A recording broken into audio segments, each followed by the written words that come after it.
kami berfirmanlah, kami menyambut sabda firman-Mu dengan sukacita hati. Amin. Keluarga Tagabatan yang dikasihi oleh Tuhan, bersama kita yang sudah boleh hadir saat ini, saya ajak kita bersama mendasari, mengenang, mengingat kedaulatan Allah 40 hari yang silam di tengah-tengah kehidupan keluarga sini. Silakan membuka kitab Kudus Perjanjian Lama. Yang bawa tab bisa juga dibuka, jangan malu-malu bukanya ya. Alkitabnya dan Alkitab ya. Dalam Yehezkiel pasal 37 ayat 1 hingga 14.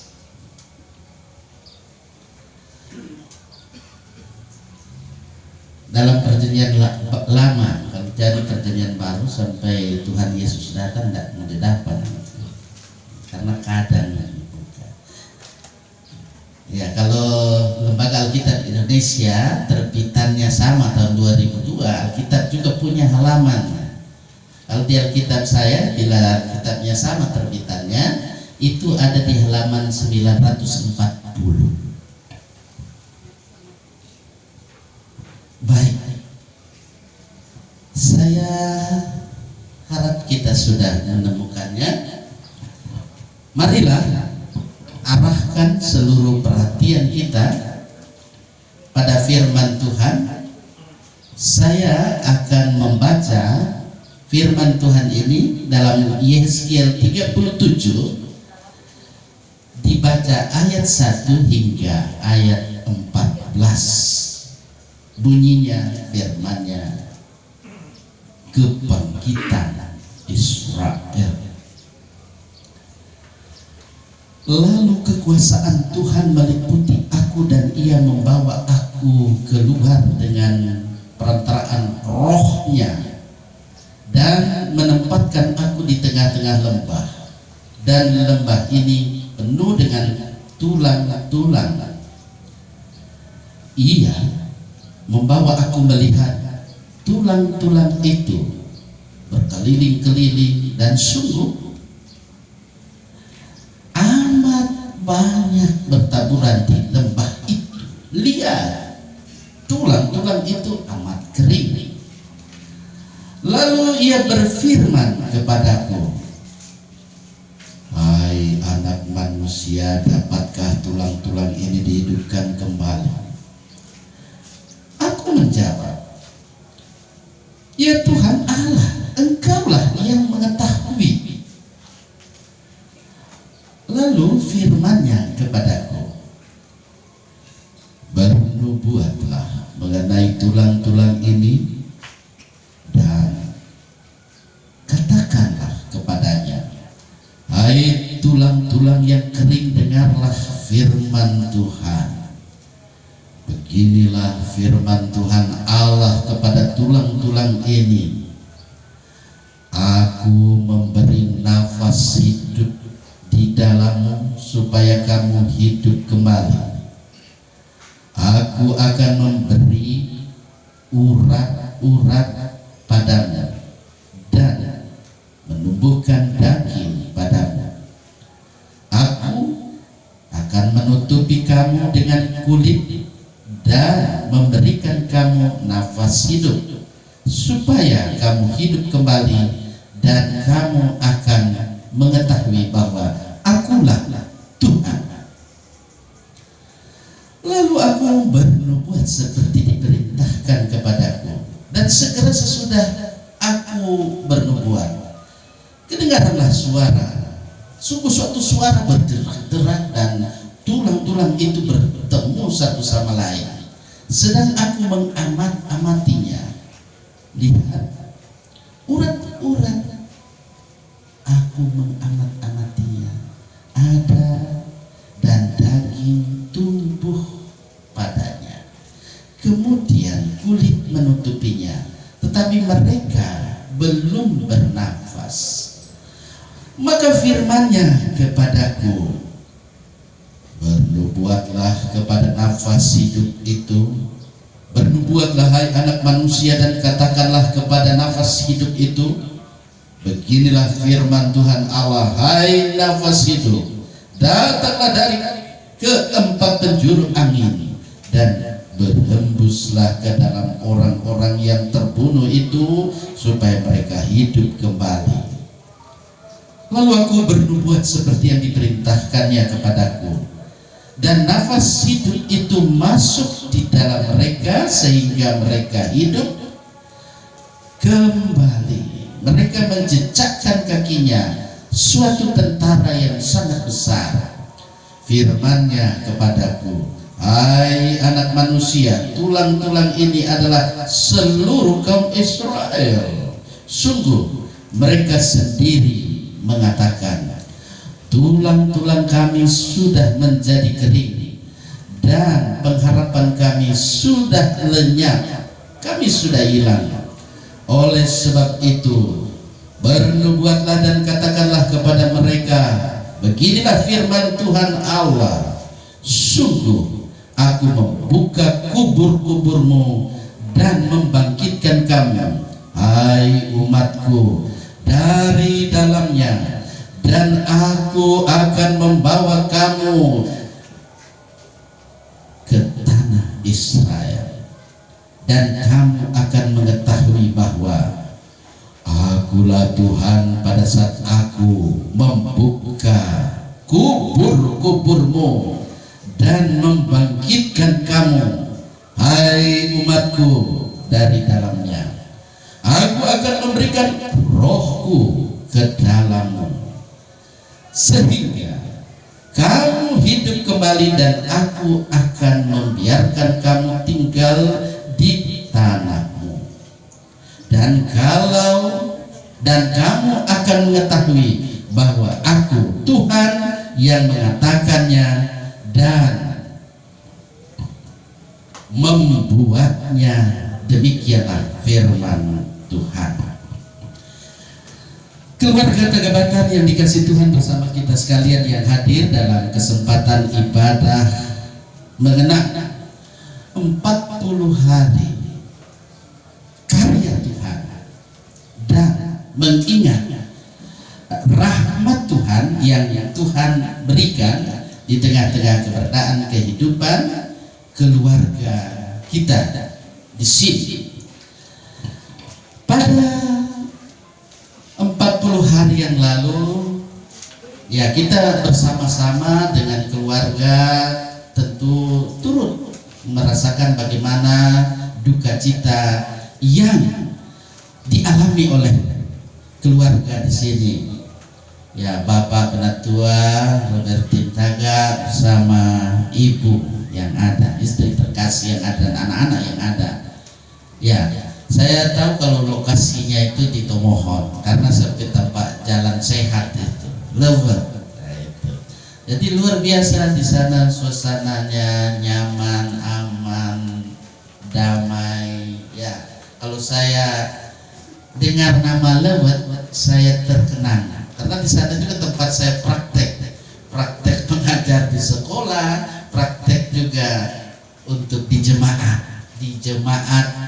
yang ada di sana, Kamasi. Ya, luar biasa. Memang kalau saya teringat terkenang di sana ketika orang tua terkasih yang ada di sini mengembuskan nafas terakhirnya di sana, bahagianya hatinya di tempat kota yang sejuk, kota Tomohon. Kota Tomohon yang ku cintai, kita ndak mau lupa. Mudah-mudahan yang mendengar YouTube ini ada yang orang Tomohon yang membuka YouTube saya. Tomohon. Jadi saya mengajak kita melihat bagaimana kehidupan kita sebagai manusia pada umumnya, ya. Manusia pada umumnya, siapapun dia, apapun agamanya, apapun keyakinannya, pasti akan mengalami apa yang disebut dengan duka cita, seperti yang dialami oleh keluarga kita di sini.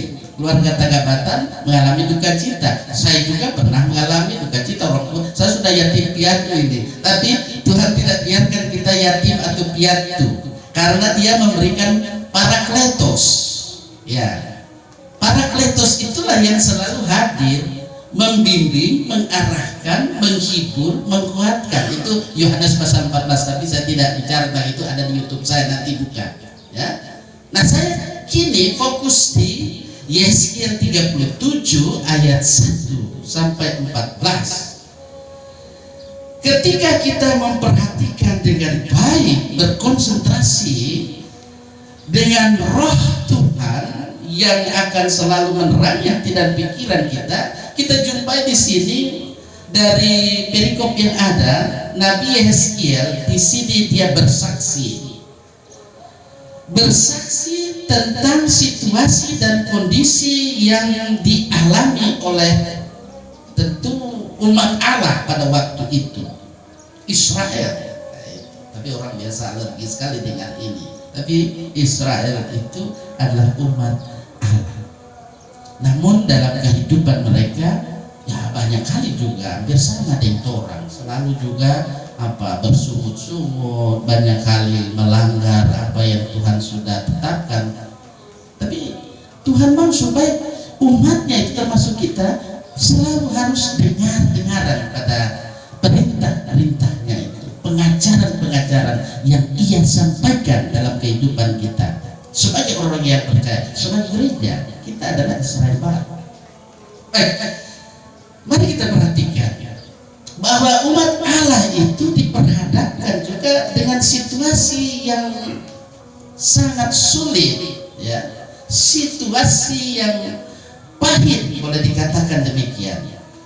Mereka bukan hanya diliputi oleh duka cita, tetapi juga mereka itu mengalami penindasan. Betul kan ya, nak ditindas, bagaimana Pak Robertin?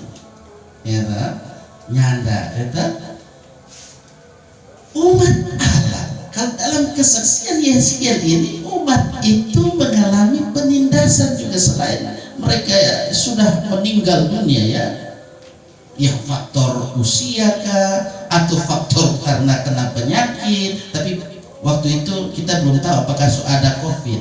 Tapi kalau Al-Khatib sudah menyatakan, Al-Khatib buka itu pengkhotbah, kalau saya bilang Al-Khatib nanti itu pendeta bilang Al-Khatib, pengkhotbah pasal 3:15. Apa yang ada sekarang dulu itu sudah ada. Nah itu.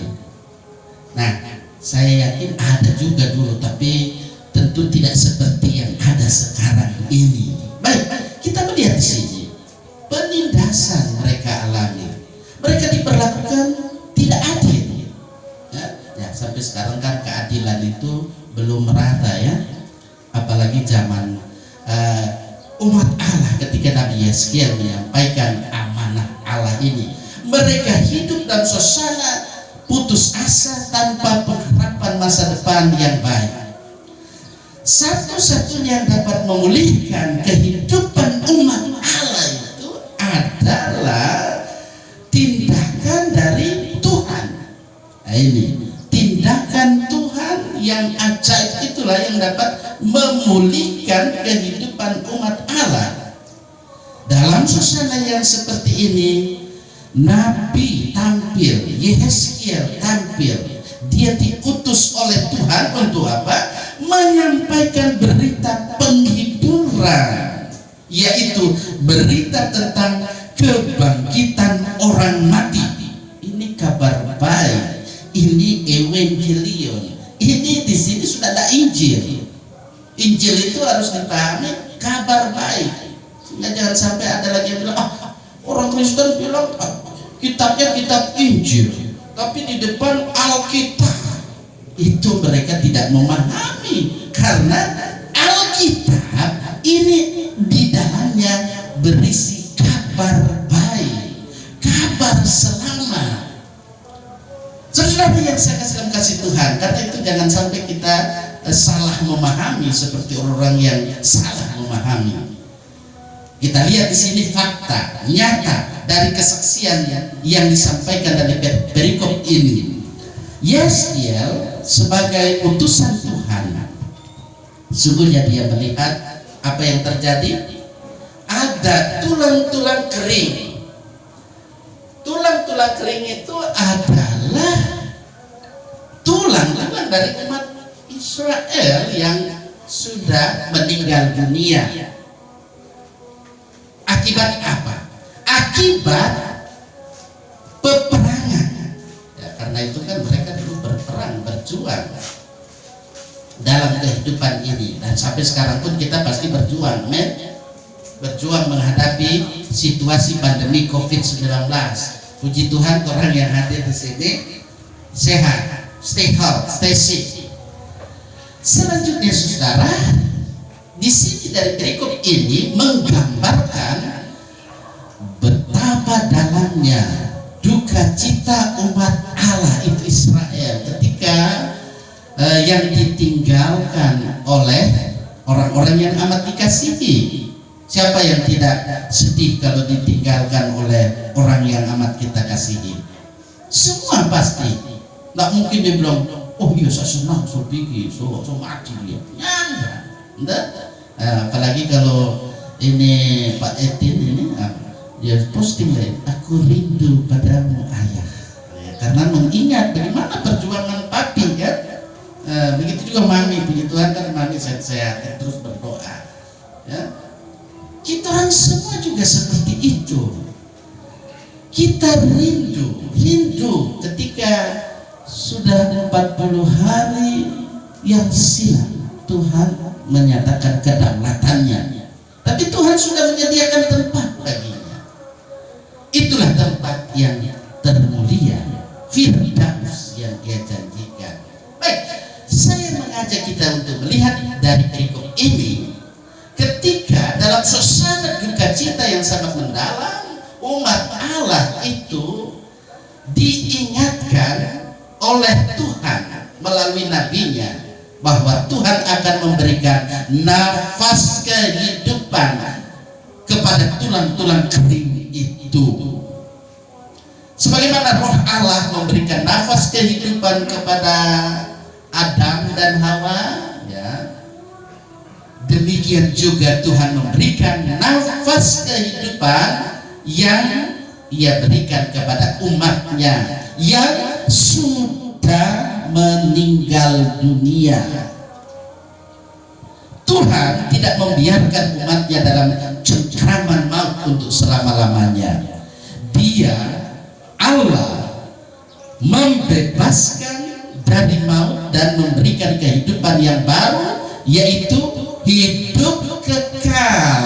Nah, ini hidup kekal adalah anugerah Allah ke perjanjian baru, tapi tidak semua orang dapat memperolehnya. Apa yang menghalangi semuanya itu? Itulah dosa. Tetapi Allah di dalam Yesus Kristus yang mengaruniakan hidup kekal, dosa yang sudah menumpuk setinggi gunung, apa di sini yang paling tinggi? Nokilalaki. Nah, itu tidak bisa dibayar dengan dolar, apalagi rupiah. Kurs rupiah dengan dolar sudah apa kan, dan rupiah akan terus apa, apalagi dengan euro. Tidak bisa. Itu hanya dapat dibayar tunai, lunas dalam kasih Allah di dalam Yesus Kristus Putra Tunggalnya. Disitulah kasih Allah, keadilan Allah dinyatakan buat kita yang beriman kepadanya. Pegang kuat itu. Saudara-saudara yang saya kasih Tuhan, berita penghiburan ini tentu sangat menarik kita gumuli bersama keluarga Tagabatan di tempat ini dalam suasana duka cita yang tentu ketika mengingat, mengenang kedaulatan Allah. Pada petang hari ini, firman Tuhan pada kesempatan yang baik ini mengandung paling tidak ada dua hal. Catat. Ya, mungkin catat di sini dan di sini. Amin. Yang pertama,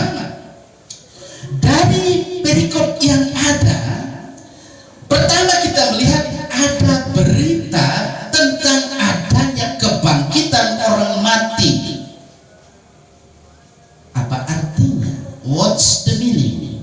Ini berarti bagi setiap orang beriman kepada Allah di dalam Yesus Kristus Tuhan dan Roh Kudus, bahwa di balik kematian ada pengharapan karena ada kehidupan yang kekal.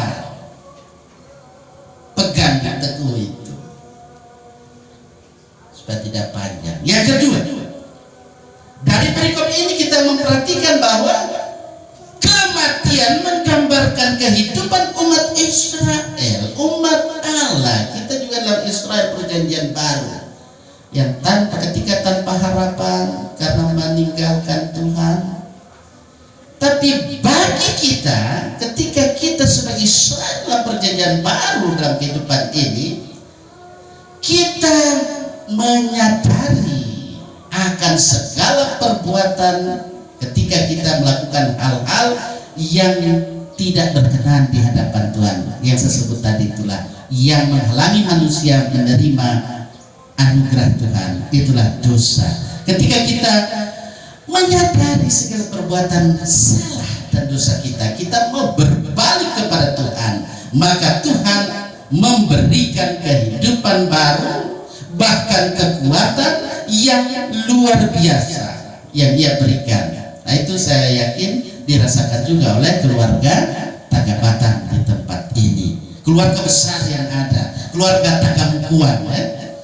Kalau di sini Tagabatan. Kalau bilang keluarga besar, Tagamukuan, dari anak-anak yang ada sudah membentuk rumah tangga dan seterusnya.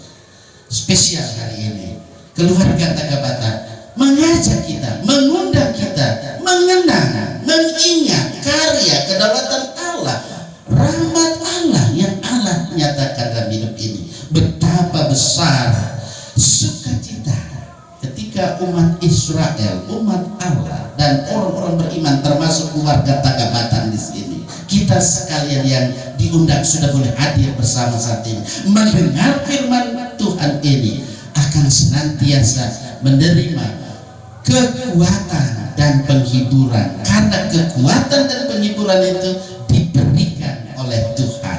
Tiap jam kita senantiasa diarahkan agar kita menjadi orang-orang yang setia, karena Tuhan dengan setia sudah sedang memelihara, memberkati dan menyelamatkan umatnya, termasuk kita orang yang ada pada saat ini. Karena itu seharusnya kita selalu berserah dan kita selalu hendaknya bergantung kepada Tuhan. Kita mau setia beribadah kepadanya dengan segenap hati, bukan hanya sekedar hadir saja. Oh iya, karena malu dong kalau saya diundang oleh keluarga Tagabatan ya nggak hadir deh. Nanti kita ada acara kalau diundang dia tidak datang. Tidak hanya itu, dan sekali lagi tidak itu, tapi kita bersama keluarga di sini mengingat, mengenang kedaulatan yang Tuhan nyatakan di tengah-tengah keberadaan kehidupan keluarga besar Tagamukuan, tengah-tengah kehidupan keluarga Tagabatan di tempat ini. Karena itu janji Tuhan itu, Dia tidak pernah bilang kamu tenang saja di sana, ya tidak ada riak ombak, ya tidak ada, tenang saja. Janji Tuhan tidak seperti itu. Karena itu janji Tuhan, penyertaannya dalam suka dan duka, Ia menyertai, Ia hadir, Ia berkarya, Ia mengaruniakan berkat-berkatnya jasmani dan rohani dalam hidup kita. Semua yang percaya katakan amin. Ya, janji Tuhan. Tak pernah Tuhan janji hidupku takkan berduri, tak pernah Dia janji lautan tenang, tetapi Dia berjanji akan selalu berlaku dan menuntun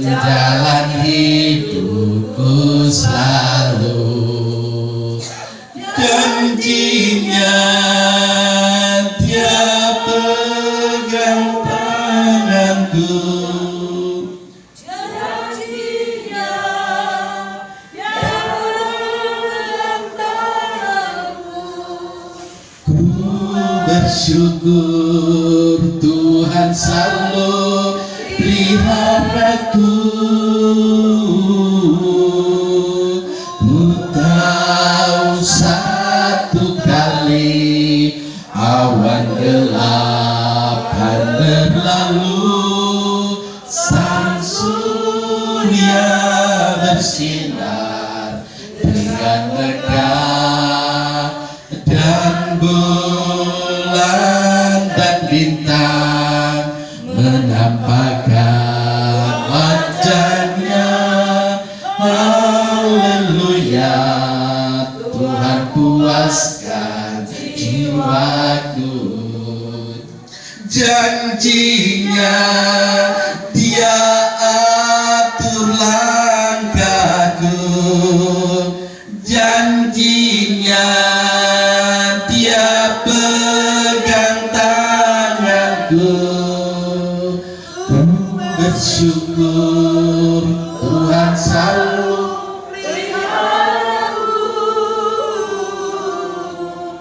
Ku tahu satu kali awan gelap akan berlalu, sang surya bersinar dengan megah, dan bulan dan bintang menampakkan wajahnya.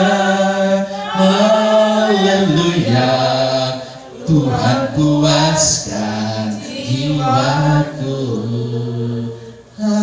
Haleluya.